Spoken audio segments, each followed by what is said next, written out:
But we can talk comedy show later. We got a guest now, Tyvis. Well, we got a guest. This man. I'm telling He puts stuff on the screen that we're not allowed to talk about it. He tells us to filibuster. We start bustering the filler, and then he yells at us. Hi, Cayleigh. What's up, guys? How are you? I'm good. How are you? It's good to see you. Good to see you, too. Thanks Cayleigh for having Griffin. me. Appreciate it. Thanks for joining us. Cavs. Cavs. Discuss.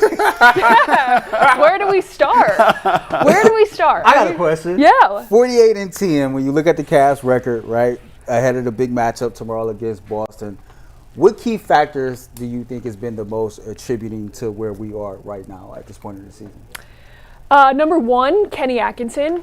I think when you look at this team as a whole, besides obviously right after the trade deadline, it was the same exact team that the Cavs had a season ago that went 48-34 at the end of the regular season. They hit 48 wins now through 58 games. Remarkable. Credit goes all around the organization. It starts with ownership. Dan Gilbert, who has continued to give this team what it needs to succeed.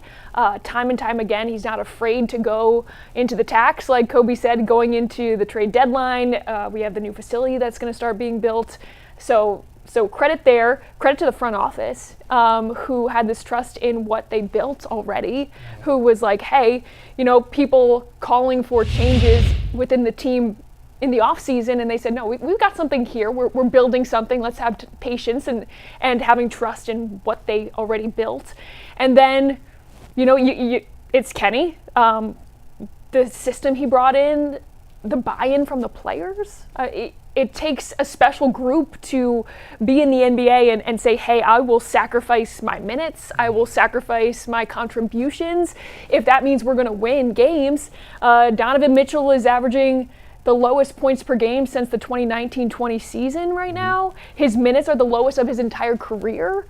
And that's an all-star starter who's doing that. So there's a total buy-in from the team, but it's also Kenny Atkinson who brought in a system who has worked so hard over the last few years since his last head coaching job with the Brooklyn Nets to shape himself as a coach, whether it was with the Clippers and Ty Lue, whether it was with Steve Kerr, working with the French national team, building this kind of player-coach mentality that's really allowed him to thrive with this group. So I'll ask you the question Earl really wanted to ask you. Why is Ty Jerome the greatest Cav to ever put on a uniform? Well, that's a great question. I was trying to say that for the last one. Yeah. I was trying to say that one, but go ahead. I honestly, true, like all jokes aside, Ty Jerome might be the best story in the NBA. I completely agree. We were talking earlier. I haven't checked in the last couple weeks ago. His PER was basically the same as Donovan, who makes $35 million a year. It's higher than Steph Curry's. That's insane. Yeah. Where did this come from? I don't know that anybody is really sure. Does Ty Jerome know where this came from? I don't know. I mean, I assume that Ty is the one person that has had confidence in himself all along that knew this was possible. But Kenny Atkinson 2 games ago in his post-game press conference, someone asked him, did you see this in Golden State? And he was like, no. He was completely honest. Yeah. And I respect Kenny so much because he's very blunt in his media and says how he feels, and he's not going to sugarcoat it. And he would have been lying if he said, yeah, I saw this, because no one saw this. No. So it's a credit to Ty Jerome and the work he's put in, because I think there was probably a general consensus of most of us being like, what are the Cavs doing last year when he missed the entire season? They see something in him that we just aren't sure of, because throughout his NBA career, no one saw this. So again, a credit to the front office for sticking with him, for believing in him, but also a credit to Ty Jerome, who obviously has put in a tremendous amount of work. And Jason, coming into the season, Kobe and Kenny were both saying, hey, he had the best summer of any player on this team. And you take that with a grain of salt at the beginning of the season, because, some guy can look really great during off-season workouts, but is that going to translate onto the court? I don't know. But obviously it has in a tremendous way. Hand up when they said that, because I famously said 8 games into the season, well, if they need to get under the tax, they could just dump Ty Jerome on a team. And when they said that, he had a great September, I'm like, oh, see, they're already trying to build his trade position. So they could dump Ty Jerome at the trade deadline and get under the luxury. Well, no. They were telling you the truth. And now they're going to have to find a way to pay him in the offseason, because he's on a 2-year, $5 million contract. I looked it up the other day because I was so curious to see what he's making, obviously probably the biggest steal, biggest bargain in the NBA right without now. question. Yeah. So there's going to be some work to be done. Now I think they position themselves in a pretty good spot for him to want to stay here now that DeAndre Hunter's on the team, his best friend, someone he's won a championship with. Obviously the goal is to compete and hopefully win a championship this year. So if all those things come together, I can't see why Ty Jerome wouldn't want to stay. Mike and I, real quick, Mike and I have talked about this. I think we talked about it on the podcast. I think we talked about it on the show. The Cavs could wind up being a victim of the cap with him or a victim of the CBA because they can only offer him so much per year. Correct. And there are other teams out there who can offer him more. This is a problem for the offseason. Obviously, nobody cares about this right now. But as you're trying to keep this core together, it'll be interesting to see what he does because he will have lucrative offers from, what do we say that the – I don't think so. I'll be honest. You don't think you don't think another team would go more than – There's not teams with cap space that need starting guards. Like the Nets have the most money in an open starting spot. So are the Cavs going to offer him 4 for 40? I think it'll be 4 for like 45-ish, give or take, with early bird rights. And the Nets can offer 4 for 60, and it's going to come down to does Ty Jerome want to be a starting point guard for more money on a team that has no potential future, or stay in Cleveland with his best friend DeAndre Hunter, a championship caliber roster, a head coach that believes in him to the maximum extent, and a general manager in Kobe Altman who had targeted him in the draft when he came out and has loved him ever since. I think he's going to stay. I don't think they're giving him 4 years. I think he's going to stay. I think he gets that Deli Anderson Varejao type of love, but like he's like a 10 times better player, right? Just so you know, Deli left for more money. That's what I was about. I be sitting here like, but I'm really gonna sit here. Not my boy Ty. What was the? Not my boy 4 for Ty. 60. No, it'll be interesting. Now he's from New York too, Yeah. so that'll be. I mean, we are going so far. We have no idea what's going to happen, but that'll play into it if that really comes into fruition. The rumors are already starting that the Nets are going to want to trade for KD. I see all these things coming together. So who knows? Obviously, I think it's safe to say that we all hope that Ty Jerome stays in Cleveland. For right now, they are locked and loaded with this roster certainly with Ty on this team through this playoff run. Where are you at on the starting rotation? Because there's like a whole discrepancy of should it be Max Strus or should it be Hunter? Where are you at on that? I think I like DeAndre Hunter off the bench. Okay. I'm not opposed to switching it, but I think that he has this whole season come off the bench in Atlanta. He is a front runner for Sixth Man of the Year. He's averaging the most points in his career coming off the bench. I think we're starting to see him figure out his role on this team, which he was, the first few games, he's taken a minute trying to see how he fits. I think him having the ability to come in and play with Ty gives him a boost because he's very comfortable playing alongside of him. But I'm not opposed to playing with the starting lineup in terms of I think we've seen Kenny do that this season where it's been Isaac, it's been Dean, based off of matchups because I think sometimes Dean Wade serves a better purpose in the starting lineup just to give them some length and size. Even potentially might see that tomorrow against Boston. I'm curious to see how it all plays out, but I think DeAndre Hunter gives them a nice offensive punch off the bench too that they could really use now that they've lost Karis LeVert and George Niang, who Twitter just rips everyone apart. But those two were both of them provided offense off the bench that they now lose. So I think having DeAndre Hunter and Ty Jerome come off the bench gives them a spark offensively that they need. And I don't think they need the scoring in the starting lineup. You already have the core four that all 4 of them need to score, that DeAndre Hunter also kind of needs to score for this team. So it's almost better that they have somebody that can accept the role of being the guy who I'll score when the ball comes to me if I have a moment, yes, but doesn't need to score. Yeah. And I think they need DeAndre Hunter to score. I like the length of Wade and Hunter in the starting lineup and Strus off the bench. But whatever. I mean, listen, everything they're throwing out there is working right now. And it is interesting to look at what they do now and what they do. I mean, it could change. That's the one spot that could change. It's matchup dependent in the playoffs, depending on who if you're facing Boston, DeAndre Hunter very well may be starting, or Dean Wade for that length against JT and Jaylen Brown. If it's a team like, I don't know, Orlando's not a great example. Yeah, if it's the Pacers, it very well could be Max Strus. So we'll wait and see. During the playoffs, traditionally lineups, the rotation, they tend to shrink. But, we've all talked about how you look at the Cleveland Cavaliers, everybody plays, everybody eats, everybody's involved. and it's this buy-in because everybody knows they're going to play and get their opportunity to shine.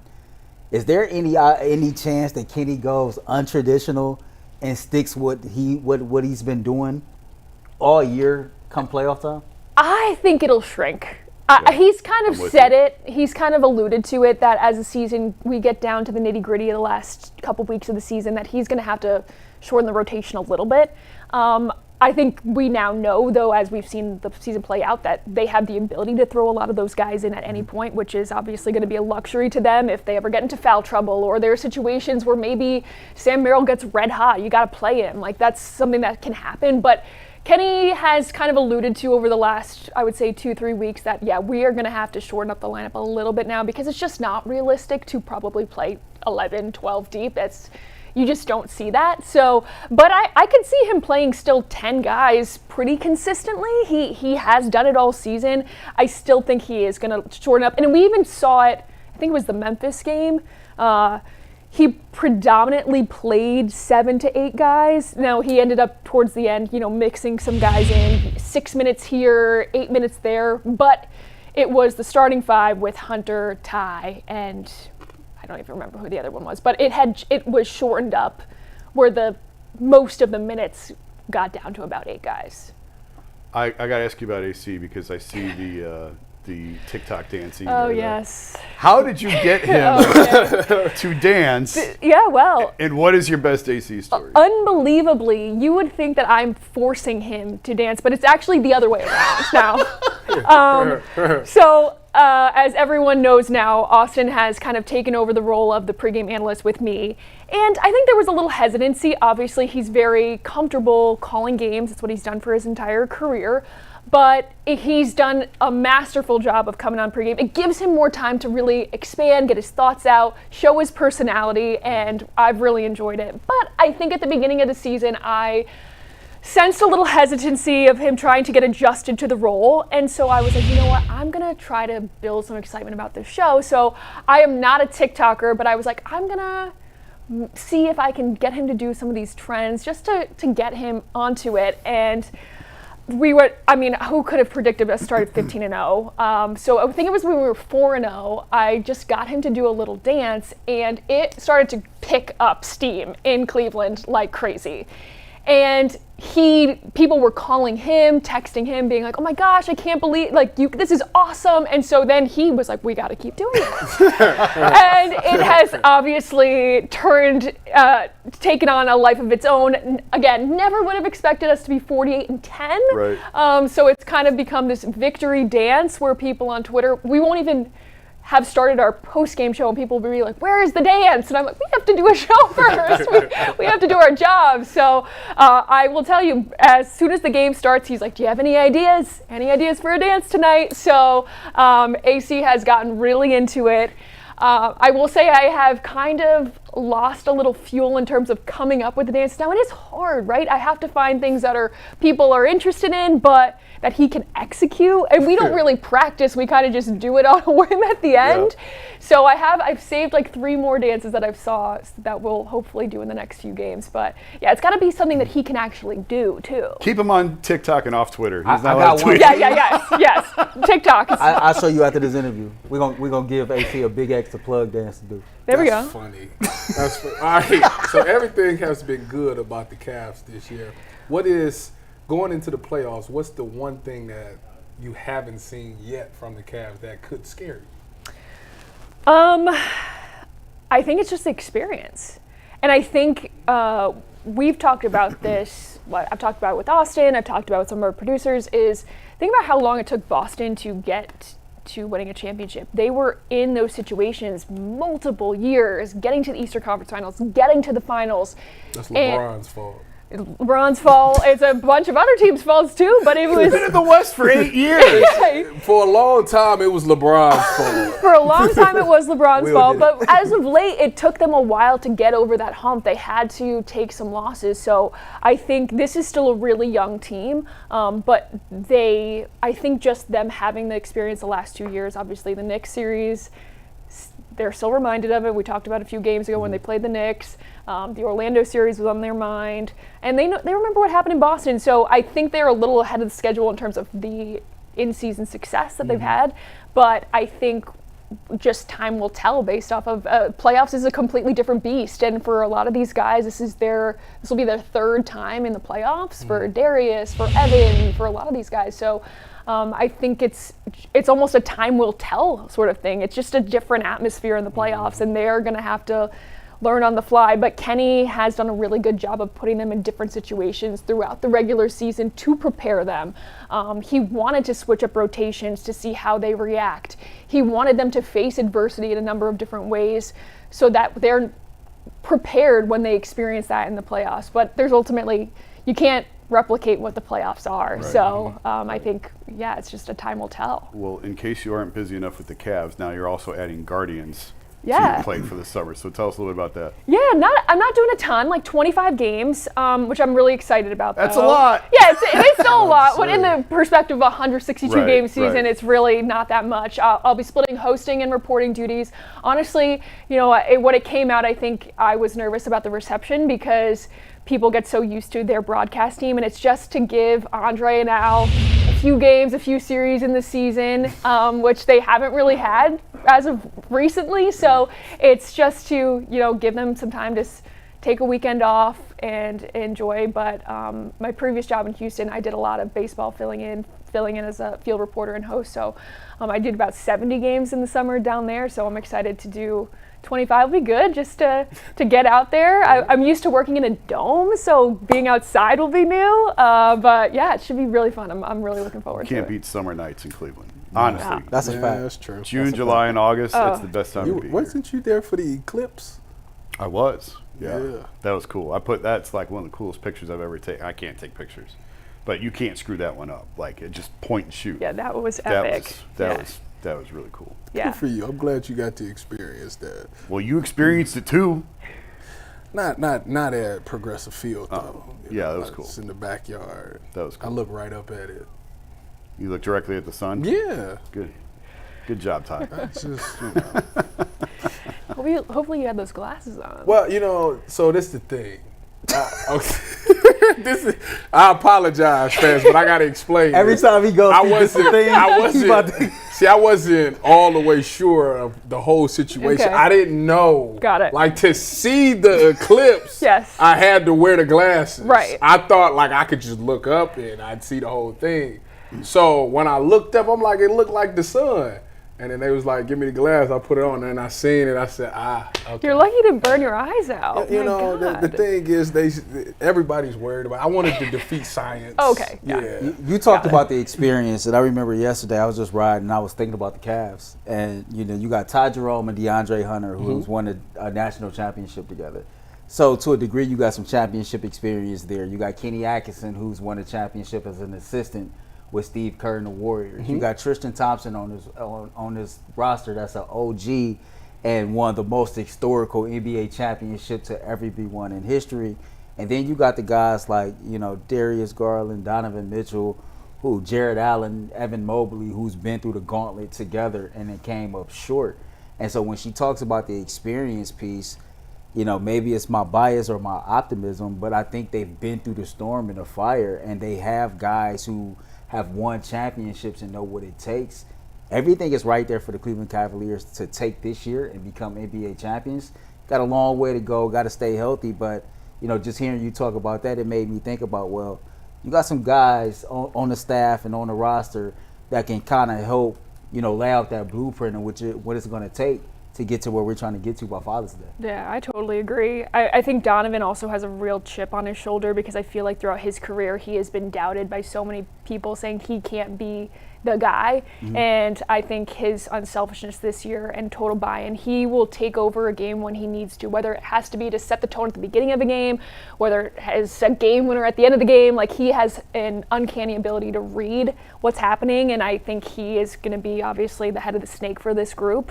I think they have the pieces. I think I'm really looking forward to tomorrow's game. Obviously, it's the last time that the Cavs will play the Celtics in the regular season.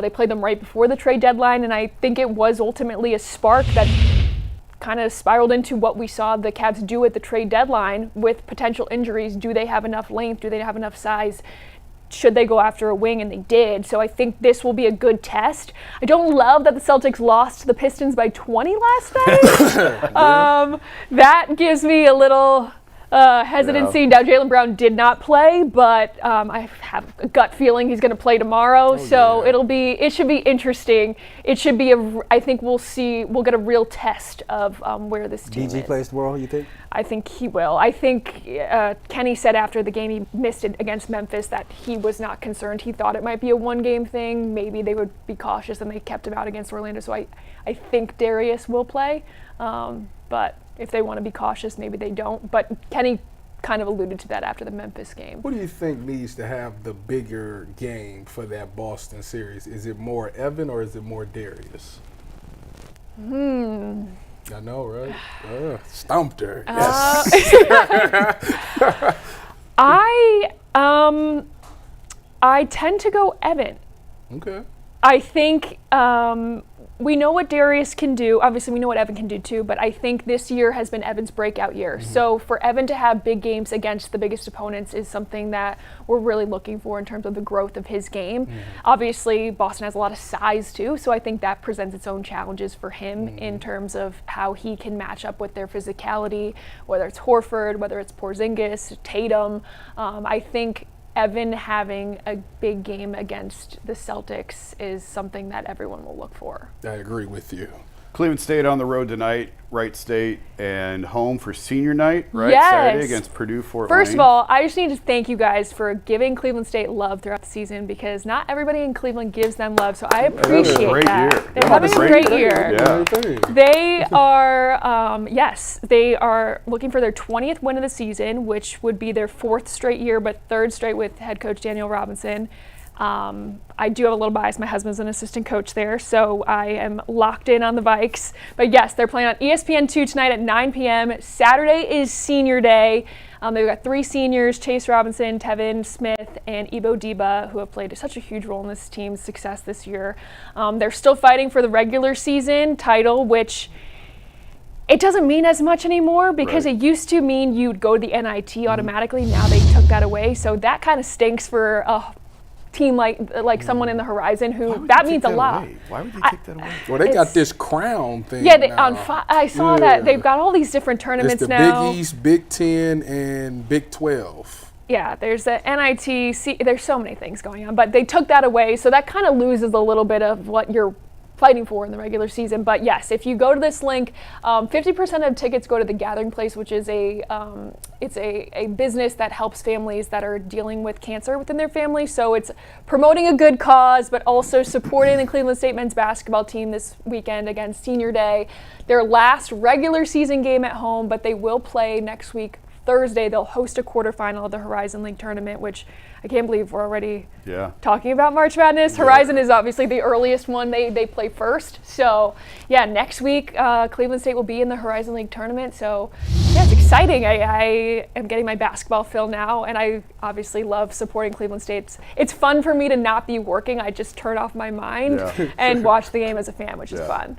This Saturday, March 1st, 3 o'clock, Wolstein Center. Follow that link and fill the place up. It'd be fun to support those guys for a great year heading into the Horizon League tournament. Yes. Cayleigh, thank you so much for joining us. Yeah, thank you for having me, guys. I appreciate it. We'll watch for you tomorrow night on the pregame show, and then all summer long, or 25 times. 25 times. This summer with the Guardians. Appreciate it. Cayleigh Griffin, thank you. Awesome. Thank you, Cayleigh. Guys, while we get Cayleigh out of here, a quick reminder that if you're not a member of the Ultimate Cleveland Sports Show, it takes 1 click to become a member of the Ultimate Cleveland Sports Show. We have 2 different tiers. Starter tiers is just $1.99 a month. It gets you loyalty badges, custom emojis, and members-only community posts. If you become a Coaches tier member, it is just $5 a month. It gets you all the same perks as the Starters tier, plus daily overtime videos, discount codes for merch, and much, much more. So if you want to become a member and support the Ultimate Cleveland Sports Show, go ahead, click the join button on the YouTube homepage, and we will see you for overtime very soon. We're going to wrap up today's show with